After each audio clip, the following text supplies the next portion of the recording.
there was this West Ray mine where there was numerous safety violations over long periods of time that were never dealt with. One day there was an explosion and it was 26 or 27 miners lost their lives, which is a terrible tragedy. Bill C-45 says, due diligence, we must protect all workers from all hazards in the workplace. Welcome to the show, everyone. On today's episode, we have an expert in electrical safety, CSU, and compliance, Barry Fraser. With over 4 decades of experience in the energy industry, Barry has held various roles, including Chief Electrical Person, Electrical Technical Specialist, and Electrical Safety Codes Officer. He's a certified safety coordinator who ensures that electrical equipment and systems comply with regulatory matters, company policies, and industry best practices. Join us as we dive into Barry's journey and discover insights in the importance of electrical safety in today's world. Okay, Barry, thanks for joining us. My pleasure. So, to kick things off, and maybe just give people a bit of a background on you, could you tell us your story on how you got into the electrical trade and just how you got your start? Well, I got my start when I graduated high school, and I didn't know what to do. And a friend of mine I was living in Swan Hills, Alberta. It was a very busy, small oil town in northern Alberta. And Rick phoned me up one night and said, "What are you doing?" I said, "Nothing." He said, "You want to be an electrician?" I said, "Sure." So I went down to the office the next day and signed up and started as a young apprentice. So my start was all industrial, all oil and gas right from day one. How long ago was that? That was in April of 1973. Okay. So in about 1 month, I'll have been in the electrical trade 50 years. Wow. Impressive. Still learning. So this being an electrical safety podcast, at some point during that last 50 years, you started to maybe take safety a bit more seriously and realize it was an important part of what you were doing. Do you remember back, like, what it was, if there was anything that was kind of a catalyst for that or an event? Yeah, for sure. I can remember, my first week into the trade, I was working as a young apprentice, 1 week into the trade, and I got my first shock in a live 480 volt MCC panel. Working with bare hands, no supervision, short sleeve shirt, no gloves, no PPE, hard hat on and leather boots and a short sleeve t-shirt. So I got my first shock and I wondered, what the heck am I doing in this trade? And then as years went by, I was involved in a couple of other small arc flash incidents, and I had an arc flash incident in a deep basement where everything went dark, and I had, my eyes were damaged for a few days. And then as I got older, and actually I hired on with Shell and became, a Shell employee in a gas plant where I was responsible for the electrical. And I was married with a young family at the time. And that's when I started to understand a whole lot of things a whole lot better. And we had a very good electrical engineering department in Calgary, and we worked very closely with them and got more serious about electrical safety. And then as I started to study maintenance reliability and understand that more, and I started to review accidents and incident investigations, and I would read all of these electrical accident and incident investigations. And as I was reading them, I would wonder, like, why the heck did that happen? Like, why did the person do this, or why did they do that? And if they would have just done this or that, then it wouldn't have happened. And I think one of the things for me that really turned me around was when I started to understand the airline industry and read about the airline industry and how the airline industry works.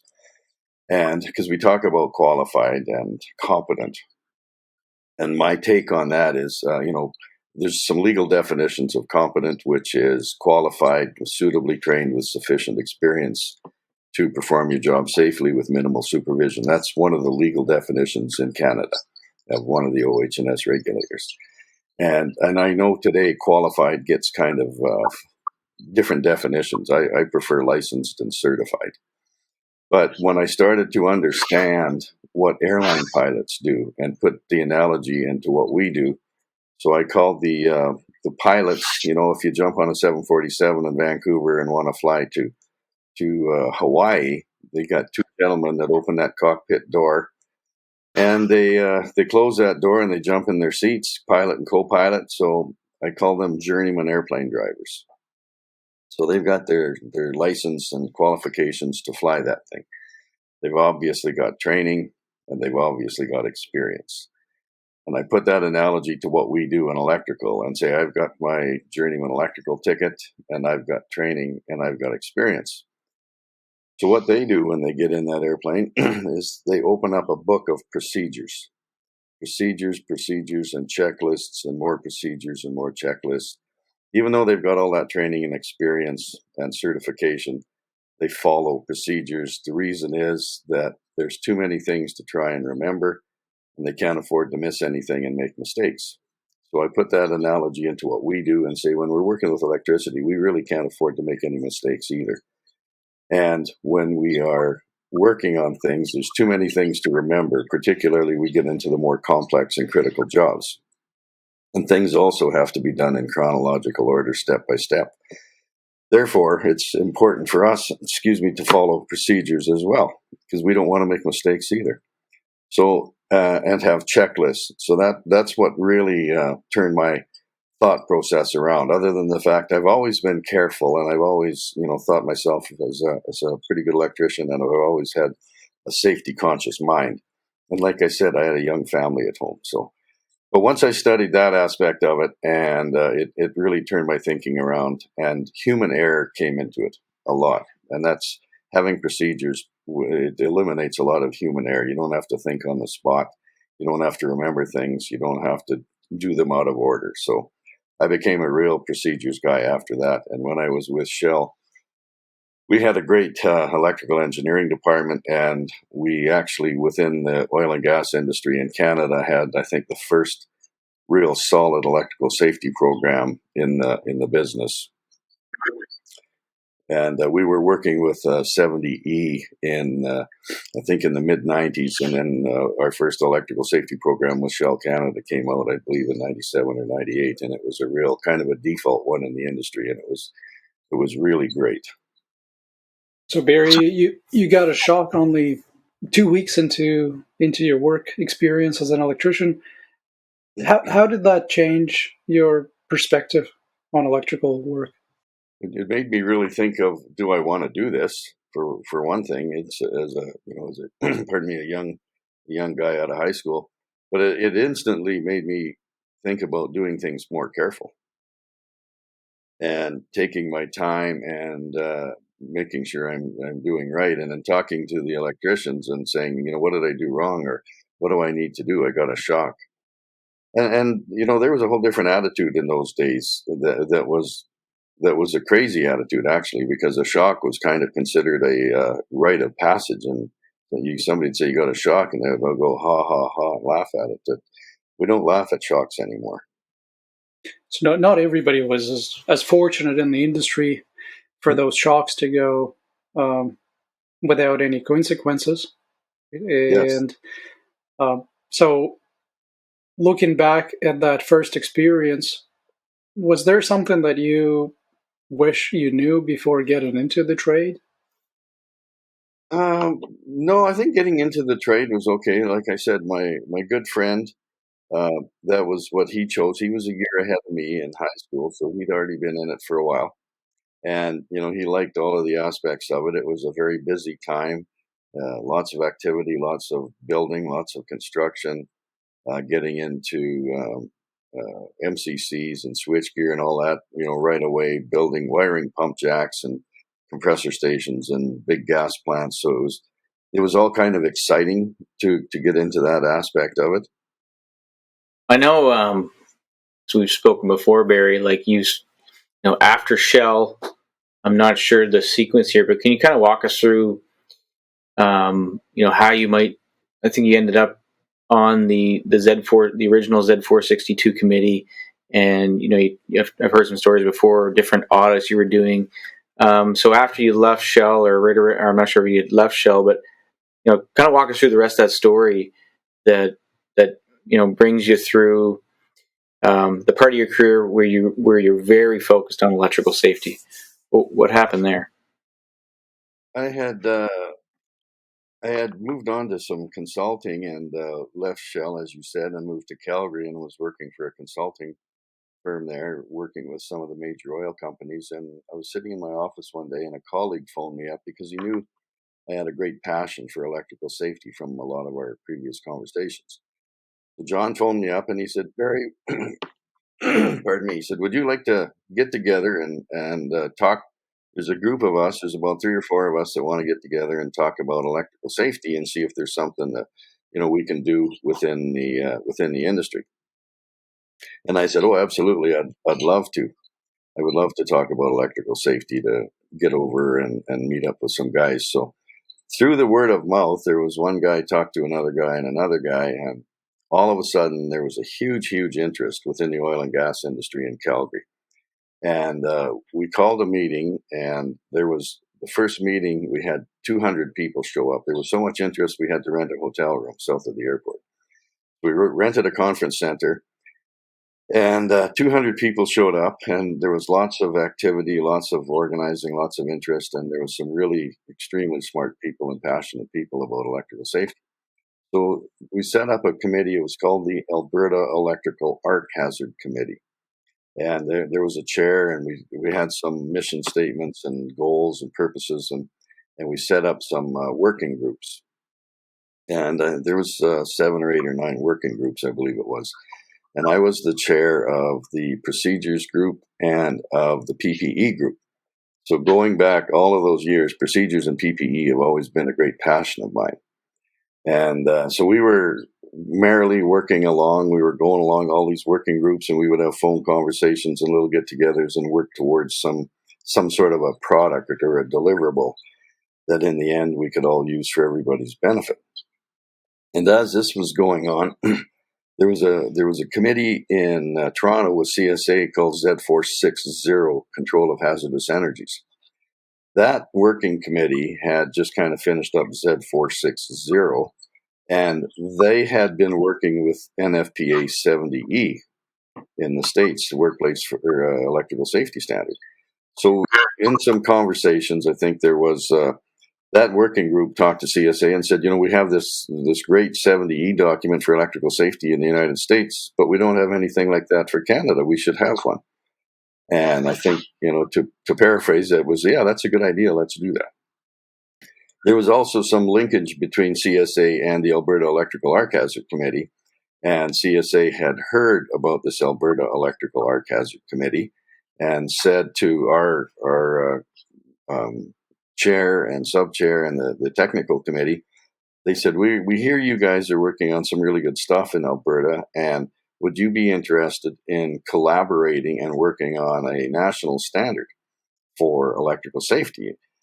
And the group, as a group, we decided, said, yeah, that would be great. We'd love to do that.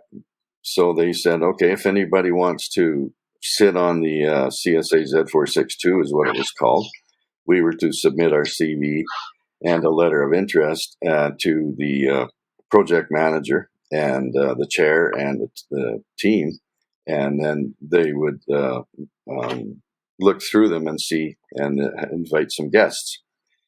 So I did that because I was interested, and then the Alberta Electrical Arc Hazard Committee was kind of dissolved, and then there was a bunch of us that were selected and asked to join if we wanted the CSA Z462 Technical Committee, and we did, and that's how we started, and the rest is history.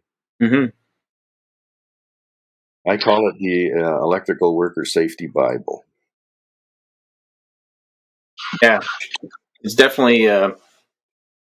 It's the backbone between that and 70E, probably all over the world, for the foundations of electrical safety. But so now I know that you've been doing some training and things like that. So whether it's a story that you've come across during training, or something that happened to you, or just something that when you were with that committee, maybe investigations you did. Is there one story that comes to mind of an incident that for you maybe was a bit emotional, or you really felt um, an impact, and it changed the way you looked at safety and electrical safety? Is there something that comes to mind, a story that you could share, whether it was an art class or a shock? Um, Lots of stories, John. yeah. Lots of stories and lots of experience reviewing, visiting friends in the hospital who had been in serious art class incidents and were lucky to be alive. Working with guys that had some serious shock incidents and had their heels. One young man I worked with, an overhead power line hit in northern Alberta. Was holding on to a winch cable when the truck hit the overhead power line and blew out his heels. So it went in one arm and blew out both of his heels, and it took him like 2 years to learn to walk again. Hmm. A friend of mine that was in an arc flash incident, which is a good example because it's a very, very similar to incident to the Eddie Adams story, where my friend was called out in the middle of the night. And so the very first thing was a call out in the middle of the night on a piece of equipment that wasn't critical. Like the whole thing could have waited till the morning. The days before PPE, not understanding 5 kV switchgear, opening up the power side, and using a 1,000-volt meter across 4160-volt terminals. So he was burnt up pretty badly, and I visited him in the hospital, and that's certainly not a pleasant experience when you visit a friend and a colleague in the hospital that's been through a major arc flash incident. All of those things combined, and then every time I do a course or look on an arc flash incident on YouTube or read some really good stuff on LinkedIn lately, there's so many things that I look at that are just like people with charred skin hanging off their faces, talking on cell phones after they've been in an arc flash incident where they didn't have to be sitting in like that because they made some serious judgments in error with energized equipment. So there's a lot of stories right now that really, when people look at them, and I know one thing too is the slow motion videos of an arc flash incident really, to me, drive home a whole lot more than when you look at an instant. An arc flash is boom, it's done in a nanosecond. But when you see a video in slow motion, frame by frame, of what happens within that little 1 second or nanosecond, and visualize a body or a person within that ball of fire and smoke and shrapnel, it has a whole lot more meaning than just a little quick poof. And I emphasize to people, when we talk about calories, this one's 1.5 calorie or 8 calorie or 12 calorie or whatever it is. I said to people, don't get too hung up on the number. I said a ball of fire is still a ball of fire.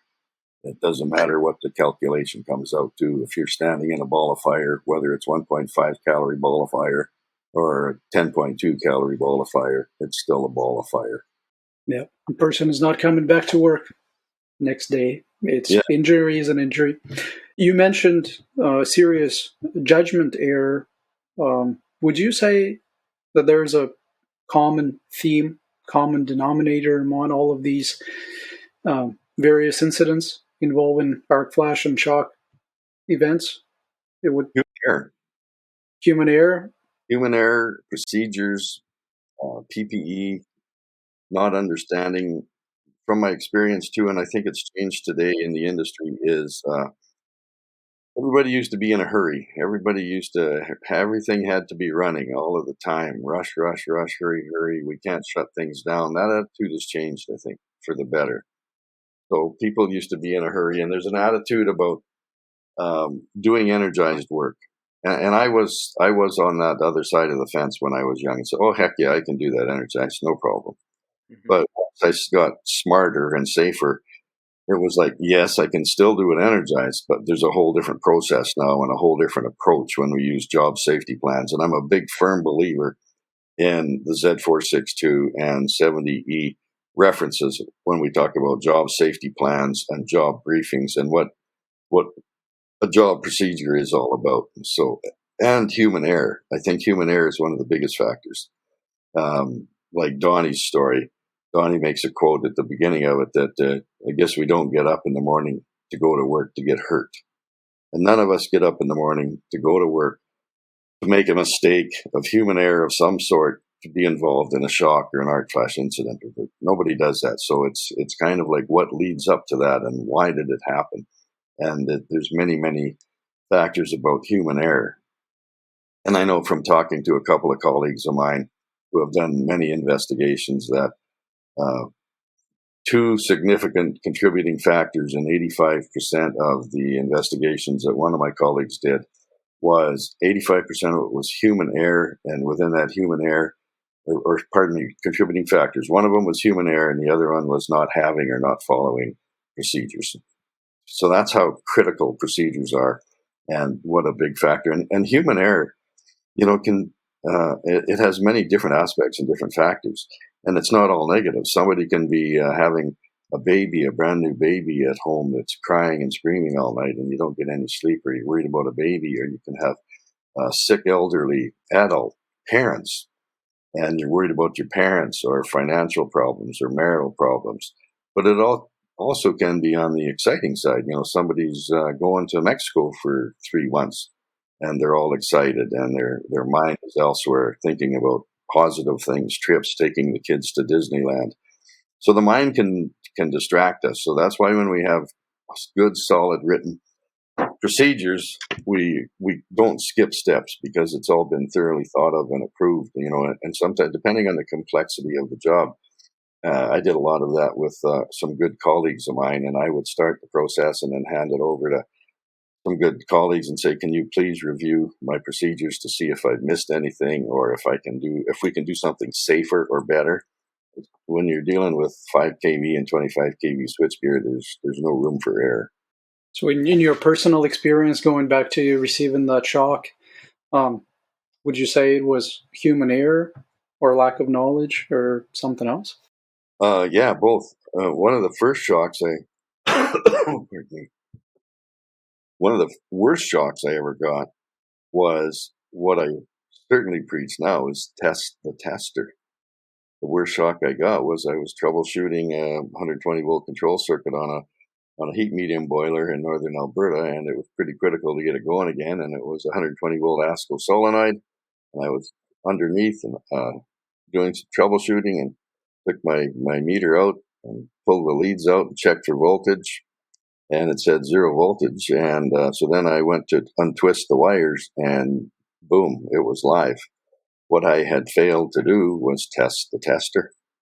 And it was only 120 volts? Yes, it was only 120 volts. That's huge. My brain told me there was no voltage there, so I think it was the worst shock I ever got, because I didn't expect it. But I had failed. I didn't push the meter jack in fully into the meter. Had I tested the tester, that would have proven that, and everything would have been fine. So yeah, test the tester, fundamental. And I know some pretty crazy experiences where guys have done that saved their lives when things were energized without them knowing it. And especially when you walk away for a lunch break or something and come back and you proceed to work on something again, you have to test before touch every circuit, every conductor, every time. That's very interesting. But you're saying 120 volts got you the worst shock of your career. We hear a lot of stories about 600 and 347, 480. And I think a lot of people think 120 volts is not that dangerous. What do you think can help them change their mindset without getting the most terrible shock of their career from 120 volts? Is there a message that you can send out there to warn everybody about 120 volts? Yeah, I think 120 volt kills more people because people have a mindset, because it's a low number. They work around 600, 480, 347, 277. all those three-phase and phase voltages. And they think, oh, that's dangerous, that's high voltage. And you get into 2300, 5 kV, etc. And I don't know how many times I've heard it's only 120 volts. It's only 120 volts. And I say, well, it'll kill you. It doesn't matter. And I think one of the problems is an attitude of, I call them the weekend warrior. We get the guys that go home on the weekend and think they know a little bit about electricity, but it's just enough to be dangerous. Mm-hmm. So they're working in the getting a permit, if they even get that, to put in a little circuit in the basement or a garage or a shop, and working on appliances, maybe a toaster or tea kettle or things like that people just don't have a real appreciation for electricity. And certainly along that line, they don't turn things off if they're working on a toaster. That little tiny 15 amp breaker in a panel, it's just a little tiny 15 amp breaker, not understanding that it just takes a few milliamps to be dead. Mm-hmm. So, yeah, it's the weekend warrior attitude. I can fix it. I'm at home. I can do what I want. So,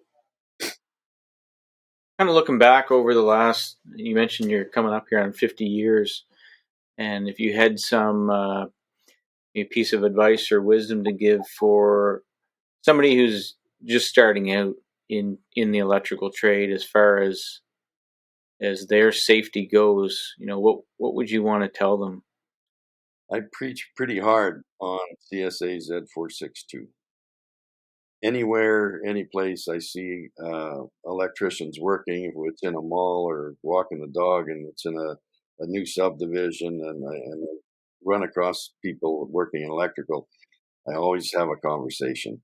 And I always end up talking about, have you ever heard of CSA Z462?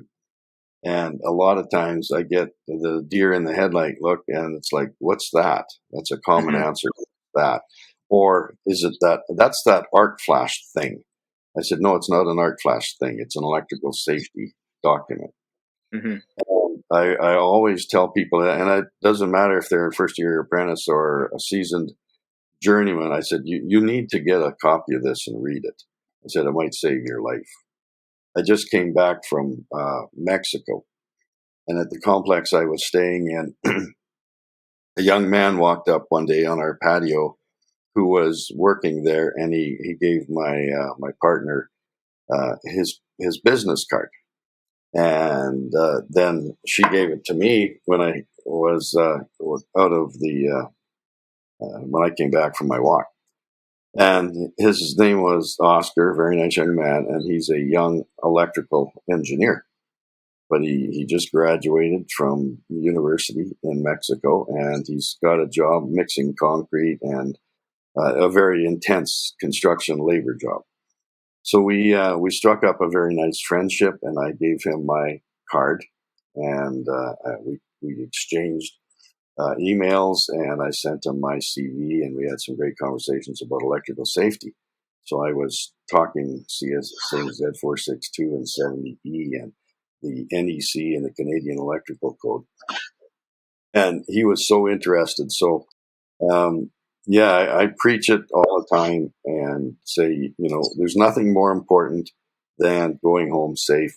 There's no products or quotas, or when somebody's in a plant, for instance, and a production line goes down. It's all about, there's nothing more important than safety.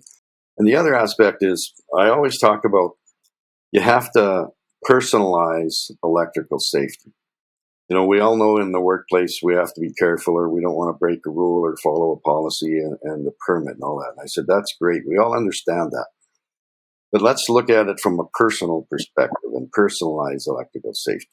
So what happens if one of us, or what happens if I'm in an arc flash incident or a shock incident? Number one, I'm the first person that suffers.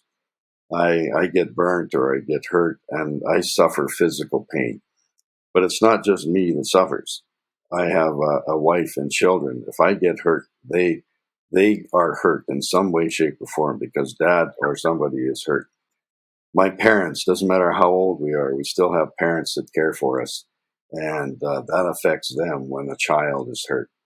And not only the physical pain, but it carries on through the family. And sometimes those it changes life forever. We had, excuse me, we had one gentleman on the one working group I was on with the Alberta Electrical Arc Hazard Committee, and we were talking about PPE one day, and it was a simple conversation about hot gloves and electrical insulating hot gloves. Mm-hmm. And his comment was, it would be very nice at the end of our career if we can still comb our hair, tie our shoes, brush our teeth, throw a stick for the dog, and then hold our partner's hand when we're walking down the beach. And if our hands are all maimed and burnt and all that, we can't do those things. You have to learn to do things again. So personalizing it from that perspective, people get hurt. It causes marital problems, financial problems, all kinds of things like that. And then there's some secondary pain through the skin grafting procedure. And I've talked to people who said that for them, the skin grafting procedure is another whole painful process by itself. And another gentleman he said the physical pain was bad, but this one particular gentleman said the mental and emotional aspect of the incident that he went through was very difficult, from the sense that some of these guys that go through this are in bed for months at a time. Some of them are in coma, and bandages from their fingertips to their armpits and their bodies, and they look like mummies. So they can't do anything for themselves. They can't scratch your nose. You can't feed yourself. This one gentleman said it was about sanitization and body functions. You can't. You're dependent on somebody for every aspect of your life. And for this one individual, it was a very mental and emotional thing where you're totally like a small baby. You can't do anything. You're useless and depend on somebody else for every aspect of your daily life. So when I talk personal safety, I said there's no job or there's no career, there's nothing worth anybody's personal safety and ruining the rest of your life. Barry, if you were put in charge of a new electrical group tomorrow, what would be the first thing you do as a supervisor from the due diligence point of view?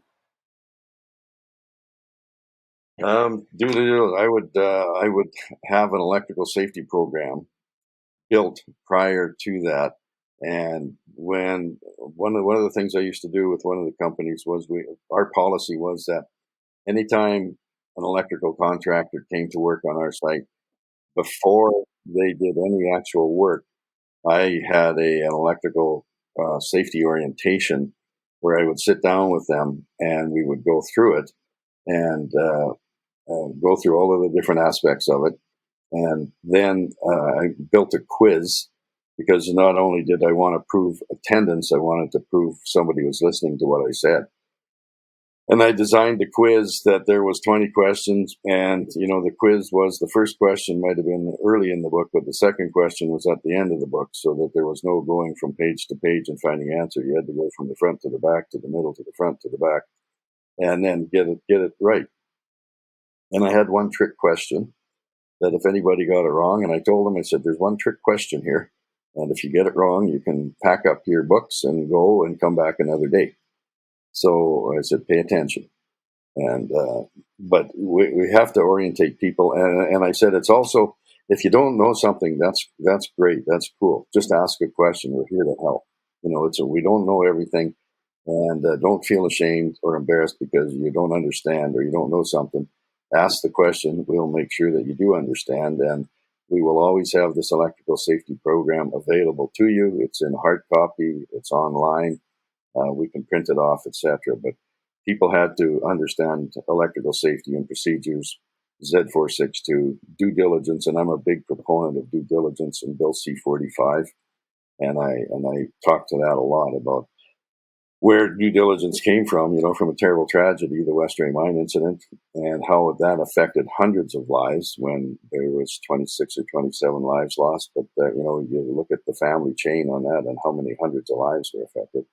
Mm-hmm. And talk about what is due diligence. It's preventability, controllability, and foreseeability, and what we do before an accident or an incident, not afterwards.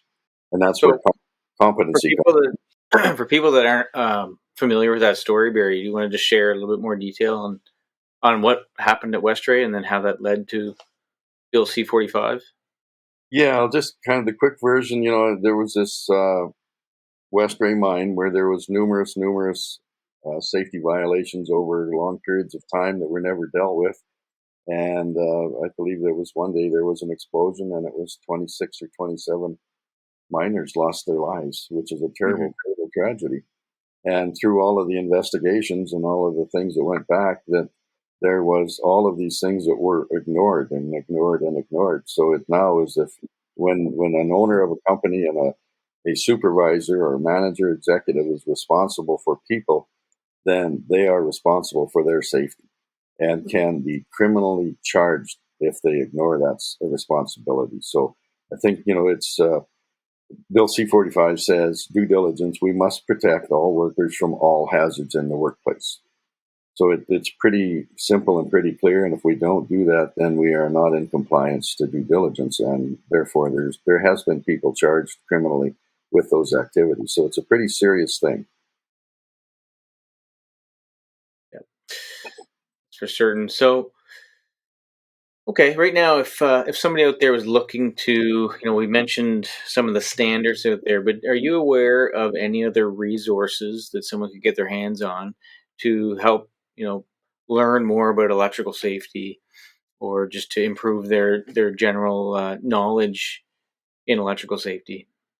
I think electrical safety, I think Z462 and 70E are kind of the holy grails of electrical safety. Hmm. I've been following some stuff in Europe lately and in Australia, and there is some really interesting things going on in those countries. But at this point in time, I don't think they have anything comparable. There isn't a European edition of some sort of electrical safety program from a gentleman there, and I see some more stuff coming in there with that. But I think really they're the holy grail of electrical safety. And I think one of the other real key components to that is to listen to people and learn from experience. Hmm. There's no replacement for experience with people that have been through things and seen things and reviewed things. And like I said, and it happens to one of the incidents I studied was two senior guys working on a pumping station, and these were both 25-year electricians, and made a very, very simple mistake of shutting off cell number 5, for instance, at the front, and the guy walking around the back and opening up cell number 6. He just missed it by one, but ended up dead. Hmm. Very simple things and working together. So yeah, I think, John, those are the two key things. If a person understands and follows that, but in conjunction, I think with Z463 and 70B, I think those are also very good things to. I look at it three critical documents. We have the Canadian Electrical Code for design or for construction and installation. We have Z462 for worker safety, and we have Z463 for electrical maintenance. I think they're the big trio, the trifecta of what we Hmm. need to understand for electrical in Canada, and similarly in the States with the NEC 70B and 70E. So it sounds that you wish that you had exposure to those documents before you got into electrical trade, and that would have made a whole lot of difference. Yeah, and I think in industry, I think my belief or my wish is we would really get into this earlier in our educational systems and our apprenticeship programs and start teaching electrical safety in first year. How And many electricians do you think have that exposure nowadays? How many new electricians know about these standards and safe practices before they get out in the field? I think the Canadian Electrical Code for sure, but Z462 and Z463, I would say very, very, very small percentage, Victor. What do you think is the challenge with getting people exposed to those critical safety documents before they get out there and face the hazards of their field? Implementing it into our apprenticeship programs and our educational systems, and it may not be, and it might be like even engineering in school. pardon me, or a technology program at NAIT or SAIT, or a technology school. So there's kind of three avenues there. Introducing those aspects into the apprenticeship first year, second year, third and fourth year. If it's a technical SAIT or NAIT or a technology school for a diploma for technologists, introduce it in there. And same with engineering, whether it's in the engineering program, electrical engineering, is to start talking about electrical safety.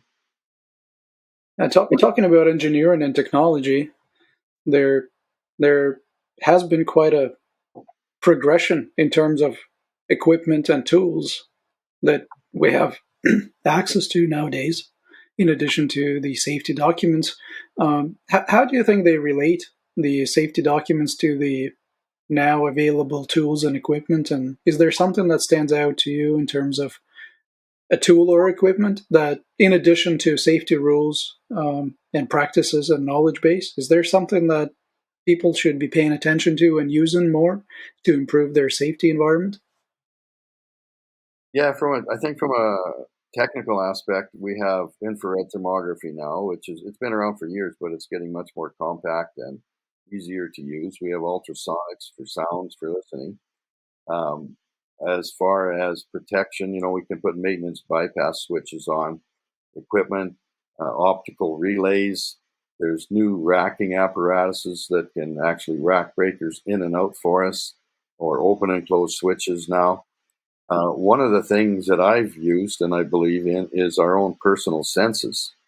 Is when we work in locations long enough, and uh, I used to have a routine where I would have once a week or so, have a walkabout through the electrical building, through the MCC room, and just become familiar with it. And all of a sudden, you can smell something getting hot. VFDs and are famous for a lot of filters and air filters and things, and they can start plugging off and getting hot. The sound, you can hear a transformer change, getting loaded or something. All of a sudden, something sounds weird. It's like, gee, that didn't sound like that before. So our own personal senses, I think, can also help us uh, determining safety factors. New tools, we have much more insulated tools, insulated and voltage rated. People, have to understand that there's a difference between an insulated screwdriver and a voltage rated screwdriver, and tools like that. There's lots of the PPE we have now with the arc flash suits and the gloves. The important aspect of gloves is making sure they fit. And one of my big beefs is that if people need PPE, it should be personalized. We don't want to have a common hockey bag of stuff that gets thrown into a cabinet, and then every person that walks in there can wear it for sanitation reasons and health reasons after the last 3 years of stuff that we've gone through. But it's also got to fit. If you got a size 9 hand, a size 13 hot glove doesn't work very good. And I don't want to wear a balaclava that somebody else has had over their head and face and nose and mouth. So you have to personalize it, and then people will wear it and look after Yeah. it. Yeah, those are definitely very important and personal type of pieces of equipment. Yes. Yeah, so looks, Barry, like we're coming up on time here. I just want to thank you again for joining us, and you brought a lot of knowledge and wisdom here, and hopefully people can get a lot out of it. If someone did have a question for you, is the best place to reach out probably on LinkedIn, or is there another social media that you use more? Or? LinkedIn is a good one. Yeah, I can do that, or I'm sure we can do it some other way through different email. Yep. Yeah. Well, we'll link things in the show notes there, and yeah. So thanks a lot. Thanks again, and we'll see you around.